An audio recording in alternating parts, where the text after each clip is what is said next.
The vertebral column is still part of our axial skeleton, and it extends from your neck, from the base of your skull, all the way down into your pelvis. And it consists of vertebrae. It also has ligaments that run up and down the front of the vertebral, the spinal column, and the back to provide kind of connection and stability. It also allows for our ribs to connect. So the ribs connect to, for example, specifically to the thoracic vertebrae. And the vertebrae also transmits the weight from the upper body down to your legs. And so as we move down through the vertebral column, you'll see that the vertebrae actually get bigger because of this distribution of weight. So when we look at the vertebral column, we can divide it into locations. So for example, the cervical vertebrae is in the neck region, and there are 7 of those. And one easy way to remember the number of vertebrae in each location is that it matches up quite nicely with the times that we generally eat our meals. So there's 7 cervical, that would be breakfast. There's 12 thoracic, that would be your lunch. And then there's 5 lumbar, and that would be dinner. When we move down from the lumbar region, we have the sacrum, and that is actually 5 fused vertebrae. You can see the individual vertebrae, the central bodies right there. And then we also have the tailbone, which has generally 4 fused vertebrae. When we look at the spine, so we can talk about its curves. So let's look at the cervical region first. So we have 7 vertebrae, and you'll notice that they are numbered. So it's like C1 through C7.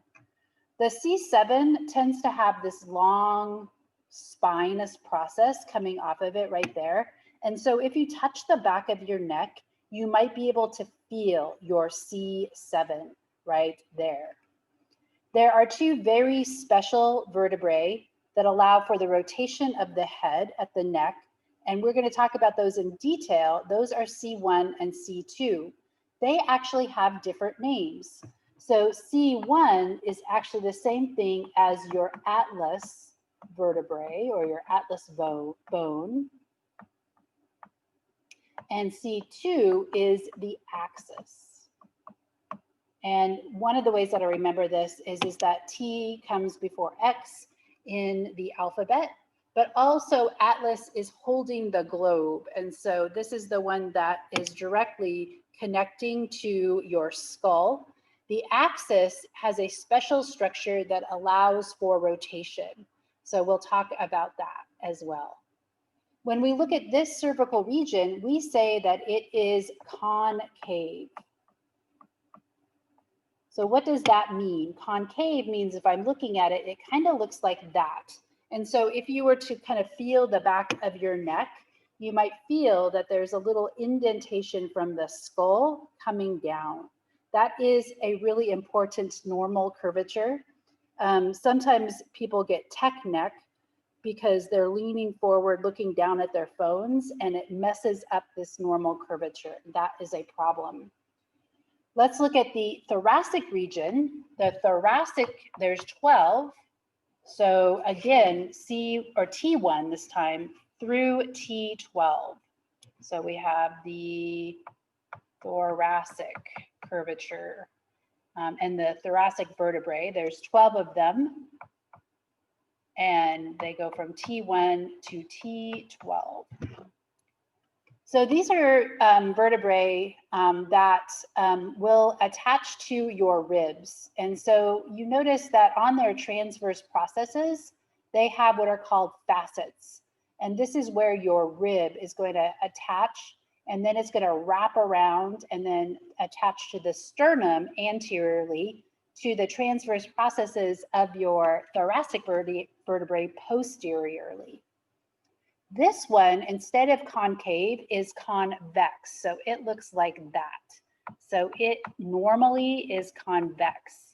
So you think about curling your spine in, for example, like when you're in fetal position, that would make your curvature of your back more emphasized, your convex curvature of your thoracic spine.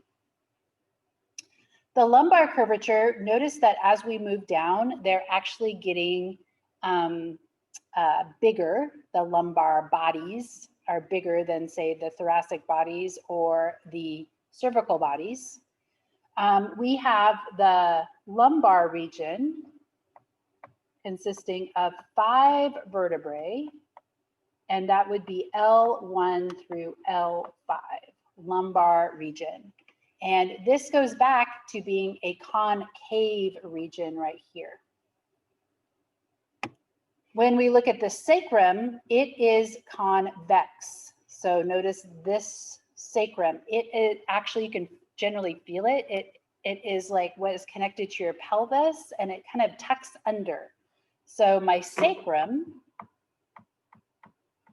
is 5 fused vertebrae. And there are holes, and you might ask, why do we have holes in our sacrum? And this is because the spinal cord actually ends somewhere up here, does not extend all the way down. The spinal cord doesn't, but we have spinal nerves that run down and then they exit through these holes so they could go out and into your legs, for example. So this one is convex. Okay, and then we have at the very bottom the coccyx, and this is generally 4 fused vertebrae. And this is what is referred to as your tailbone. And you can break your tailbone if you fall just right, and there's really nothing that they can do about it. And sometimes people have tender tailbones maybe for the rest of their lives because of that. One of the other things that can happen is that during childbirth, when the baby comes out, if the tailbone is tucked too far under, it is actually in the way of the baby coming out. And so you can actually break your tailbone while you are giving birth.